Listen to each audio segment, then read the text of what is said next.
Doctor Mohammad Yunus সাহেব London যাচ্ছেন। কেন যাচ্ছেন? গ্রেট ব্রিটেনের যে রাজা দ্বিতীয় চার্লস, তিনি তাকে একটি পুরস্কার দেবেন। এখন এই পুরস্কারটি ব্যক্তি মোহাম্মদ ইউনূসের জন্য নাকি অন্তর্বর্তীকালীন সরকারের প্রধান ডক্টর মোহাম্মদ ইউনূসের জন্য তা আমরা জানি না। দ্বিতীয়ত, তিনি যদি ব্যক্তিগতভাবে এই পুরস্কারটি পেয়ে থাকেন, তাহলে ব্রিটেনের রাজপরিবার তাকে এই পুরস্কারটি কি সফলতার জন্য দিয়েছেন।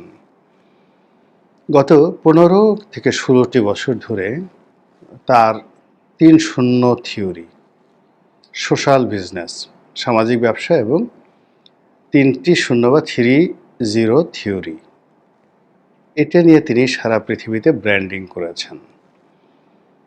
এছাড়া গত 15, 16, 17 বছর ধরে আমরা আমাদের দেশে কিংবা বিদেশে তার এমন কোনো আবিষ্কার, এমন কোনো কর্ম, এমন কোনো সফলতা দেখিনি যা কিনা একটা পুরস্কার পাওয়ার জন্য তাকে মনোনীত করতে পারে। এখন বিষয়টা হলো রাজা বাদশাদের ইচ্ছা। রাজা সেই মধ্যযুগে যেমন ছিল, এখনও তেমন আছে। রাজার পাত্র থাকে, মিত্র থাকে, ঘোড়া থাকে, হাতি থাকে, এবং রাজার পাত্রমিত্ররা রাজাকে যেভাবে বোঝান ঠিক সেইভাবে রাজা চলেন। কার গলায় পুরস্কারের মালা ঝুলবে কিংবা কার গলায় জুতোর মালা ঝুলবে, এরকম রাজাজ্ঞা যখন আসে ধরে নেওয়া হয় রাজার পাত্রমিত্র যারা রয়েছেন তারা যাকে যেভাবে উপস্থাপন করেছেন রাজা সেভাবেই নেচেছেন। এই ব্যতিক্রম এখনো পর্যন্ত হচ্ছে না কোথাও।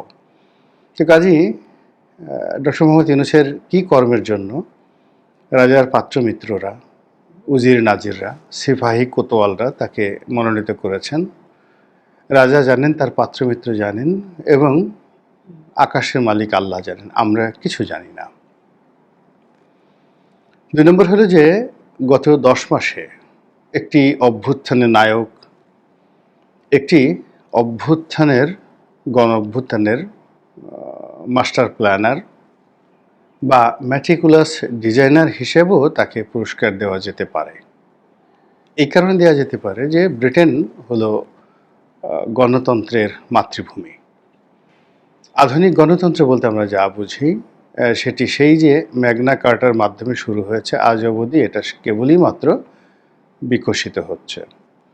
তো বাংলাদেশে গণতন্ত্র প্রতিষ্ঠা, তারপর মানুষের ভোটাধিকার প্রতিষ্ঠা, মানুষের জীবনে আইন শৃঙ্খলা থেকে শুরু করে ন্যায় বিচার প্রাপ্তি, সামাজিক নিরাপত্তা প্রদান, রাষ্ট্রীয় নিরাপত্তা প্রদান, তো এই সকল কারণে ডক্টর মোহাম্মদ ইউনূস যে দুনিয়া কাঁপানো সফলতা অর্জন করেছেন গত 10 মাসে, সারা দুনিয়া এখানে এসে গবেষণা করবে যে কিভাবে একজন 86 থেকে 87 বছর বয়স্ক মানুষ জীবনের এ প্রান্তে এসে একটি ক্ষতবিক্ষত রাষ্ট্রকে, একটি অস্থির চিত্ত জাতিকে একেবারে সুন্দরভাবে তিনি তার মিষ্টি মধুর হাসি দিয়ে বশ করে রেখেছেন। কাজেই তার এই কৌশল নিয়ে গবেষণা হতে পারে এবং তার এই সফলতা নিয়ে তিনি পুরস্কার পেতেই পারেন। এখানে ব্রিটেনের রাজার পুরস্কার তো অতি ক্ষুদ্র, এর চাইতেও আরও বড় বড় পুরস্কার যদি তাকে দেয়া হয় আমরা আশ্চর্য হব না। এনিওয়ে, আমরা যারা ক্ষুদ্র চিন্তার মানুষ বাংলাদেশে, আমরা এই সকল রাজা বাদশাকে নিয়ে বেশি চিন্তা ভাবনা করি না। তারপর বাকিংহাম প্যালেস, দ্বিতীয় চার্লস, তার স্ত্রী ক্যামেলিয়া, এসব নিয়ে আমাদের সাধারণ মানুষের অত মাথা ব্যথা নেই। রাজরাজাদের সম্পর্কে যে গল্প, ওটা মহারানী ভিক্টোরিয়া সম্পর্কে আমরা বেশি জানি বা আগ্রহ আছে ব্রিটিশ কলোনিয়াল সিস্টেমের কারণে। আর এখন যে রাজা, তার প্রথম যিনি স্ত্রী ছিলেন প্রিন্সেস ডায়ানা, তো প্রিন্সেস ডায়নার রাজকীয় জীবন, তার অনিন্দ্য সুন্দর রাজকীয় যে ভাবমূর্তি এবং তার অসহায়ত্ব সব মিলিয়ে তিনি এই শতাব্দীতে সারা দুনিয়াতে রাজকুমারী হিসেবে যে সম্মান, মর্যাদা, সহানুভূতি পেয়েছেন, এটা আর কেউ পায়নি। তো কাজী ডায়নাকে নিয়ে আমাদের নিদারুণ কৌতূহল রয়েছে। এর বাইরে আমরা ডক্টর মোহাম্মদ ইউনূস, তারেক রহমান সাহেব, শেখ হাসিনা, খালেদা জিয়া, ওনাদেরকে নিয়েই আমরা ব্যস্ত থাকি। এর বাইরে আমাদের চিন্তা যায় না। তারপরে আমাদের চিন্তা মাঝে মধ্যে হিরো আলম সাহেবকে নিয়ে হয়, আমাদের চিন্তা সান্ডা নিয়ে হয়, বোতল নিয়ে হয়, কারা সান্ডা, কারা বোতল ইত্যাদি নিয়ে আমরা ভীষণ রকম আগ্রহ প্রকাশ করি। এরপর আরও অনেক অদ্ভুত অদ্ভুত বিষয় আমাদের রয়েছে। তো সেখানে ডক্টর মোহাম্মদ ইউনূস যে রাজাবাদশাদেরকে নিয়ে কর্মকাণ্ড করেন, ওটা আমাদের অ্যান্টেনার সঙ্গে আর ওনার অ্যান্টেনার সঙ্গে এখনও সংযোগ হয়নি। আর এই সংযোগ না হওয়ার কারণে কিছু সমস্যা হচ্ছে, সেটা ওনার হচ্ছে না, আমাদের হচ্ছে। উনি তো ওনার মতো উড়ে বেড়াচ্ছেন। তো যেটা বলছিলাম যে উনি পুরস্কার আনতে ইংল্যান্ডে যাবেন, কিন্তু ওনার এই যাওয়ার ব্যয়ভার কে বহন করবেন? উনি? গ্রামীণ ব্যাংক? গ্রামীণ ফোন? নাকি কি একটা যেন গ্রামীণ ফাউন্ডেশন না কি যেন আছে? তো তারা কি এই ব্যয়ভার বহন করবে, নাকি আমরা দরিদ্র দেশের সাধারণ মানুষের যে কষ্টার্জিত শ্রম, সেই শ্রমলব্ধ অর্থ আমরা যেভাবে রাজকোষে জমা দেই, এই রাজকোষের সেই বিশাল অর্থ ভাণ্ডার এখন ডক্টর মোহাম্মদ ইউনূসের করায়ত্তে। তিনি সেখান থেকে অর্থ নেবেন, তারপরে বিরাট একটি লাটবহর তৈরি করবেন, সেখানে মানে রাজার দরবারে যাবেন, তারও তো একটা রাজকীয় ভাবসাব থাকতে হবে। হাতি ঘোড়া থাকবে, লোহা লস্কর থাকবে, ফৌজ থাকবে, আরও অনেক কিছু। এখানে লোহা লস্কর বলতে মানে যারা যাবেন তাদের তো অস্ত্রশস্ত্র নিয়েই যেতে হবে, তার যারা সিকিউরিটি গার্ড। এখন সেটা ব্রিটেন অনুমতি দেবে কি দেবে না, এই জন্য আমি এখানে লস্কর মানে তার যারা বডিগার্ড রয়েছেন তারা, আর লোহা মানে আর্মস। এটাতে লোহা দিয়ে তৈরি করা হয়, প্লাস্টিক দিয়ে কোনো আর্মস তৈরি করা হয় না। তো তিনি সেখানে যাবেন, সেই অর্থবৃত্ত নিয়েও আমরা জানি না কারা দিবে, এবং এটা নিয়ে আমাদের কোনো মাথা ব্যথাও নেই। আমরা রাজার খাজনা দেওয়াটাকে গুরুত্বপূর্ণ মনে করি। রাজা কর আরোপ করবেন, আমরা কর দেব। তারপর সে রাজা সেই কর কীভাবে মানে ব্যবহার করবে সেটা তো রাজার বিষয়। তো রাজার কাছ তো প্রজা দিয়ে হয় না, কখনোই হয় না। কিন্তু আমরা প্রজা হিসেবে যেটা আশা করি বা যেটা স্বপ্ন দেখি সেটা হলো লন্ডনে তিনি যাবেন এবং বিএনপি যাকে আগামীর প্রধানমন্ত্রী মনে করছেন, বিএনপি এখন যারা রয়েছেন নেতৃবৃন্দ, তাদের অনেকের নিকট জনাব তারেক রহমান তার যে শ্রেষ্ঠত্ব, তার যে বীরত্ব এবং তার যে আধুনিকতা, বিএনপির অনেক নেতাকর্মী মনে করেন তিনি বিএনপির প্রতিষ্ঠাতা শহীদ প্রেসিডেন্ট জিয়াউর রহমানকেই ইতিমধ্যে ছাড়িয়ে গেছেন। খালেদা জিয়া তো প্রশ্নই আসে না, জিয়াউর রহমান সাহেবকে ছাড়িয়ে গেছেন। তো যারা তার প্রশংসা করেছেন তাদের বক্তব্য হলো যে জিয়াউর রহমান সাহেবের কাছে তো মানে কোনো আইডেল ছিল না, মডেল ছিল না। মানে জিয়াউর রহমানের পিতা জিয়াউর রহমানের মতো এরকম যোগ্যতম ছিলেন না। কিন্তু তারেক রহমানের তার আপন যোগ্যতা, তার সঙ্গে সঙ্গে তার মায়ের যোগ্যতা, তার সঙ্গে সঙ্গে তার পিতার সেই দুনিয়া কাঁপানো যে নেম অ্যান্ড ফেম, তো সব মিলিয়ে তাকে একটা অনন্য রত্ন পাথরে তৈরি করেছে, পরিণত করেছে। Now he is a magnetic gems. এরকম একটা রত্নপাথর যার উজ্জ্বলতা সারা দুনিয়াতে ছড়াচ্ছে এবং যার একটা আকর্ষণীয় ক্ষমতা রয়েছে, ম্যাগনেটিক পাওয়ার রয়েছে। এবং সেই ম্যাগনেটিক পাওয়ারের কারণে দেখুন লন্ডনে থেকেও গত 17টি বছর ধরে তিনি কোটি কোটি বিএনপি নেতাকর্মীদেরকে জড়ো করে রেখেছেন। কাজে বিএনপির যারা নেতাকর্মী তারা তারেক রহমান ভার্সেস ইউনূস, সেখানে ইউনূসকে আসলে একটা প্রজাপতি হিসেবেও মনে করেন না। তারা মনে করে নাথিং, এটা কিছুই না, কোথায় তারেক রহমান, কোথায় সেই ডক্টর মোহাম্মদ ইউনূস। এবং বিএনপির যারা লোকজন মনে আছেন তারা মনে করেন যে ডক্টর ইউনূসের যত সমস্যা রয়েছে তার মূল হলো তিনি বিএনপিকে মূল্যায়ন করতে পারছেন না। তিনি এখনও পর্যন্ত বেগম জিয়াকে সালাম জানানোর জন্য, শুভেচ্ছা জানানোর জন্য তার বাসায় যাননি। কেন তার এত অহংকার? এটা নিয়ে বিএনপির লোকজনের ভীষণ রকম ক্ষোভ। তিনি লন্ডনে তারেক রহমান সাহেবের সঙ্গে কথাবার্তা বলেছেন কিনা তাও আমরা জানি না। তো দেখা সাক্ষাৎ তাদের হতে পারত, দেখা সাক্ষাৎ হয়েছে কিনা তাও জানি না।